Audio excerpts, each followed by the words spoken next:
Oh, andiyan na pala kayo. Handa na ba kayo sa pagpatuloy ng kwento natin? Anong bahagi kaya ng puno ng saging napunta kay Matching at ano naman ang napunta kay Pag?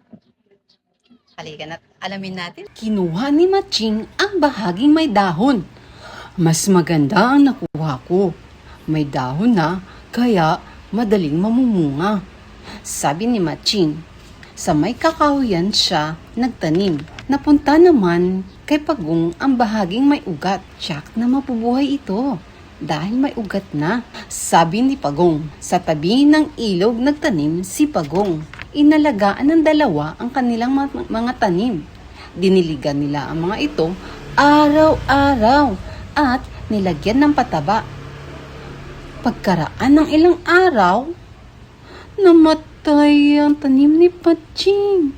Nalanta ang mga dahon at nabulok ang puno nito.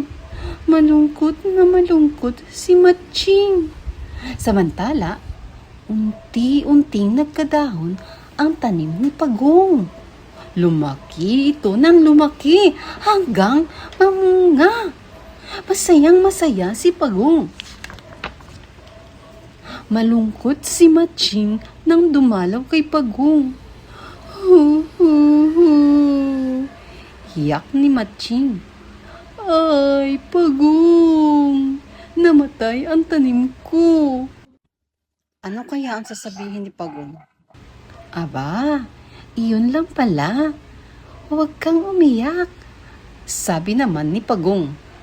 Tingnan mo ang tanim ko. Ang daming bunga. Tulungan mo na lang akong mamitas at hahatian kita sa bunga. Napalundag sa tuwa si Matching. Talaga? Hayaan mong ako na ang umakyat, sabi ni Matching. Matagumpay kaya makaakyat sa puno ng saging si Matching?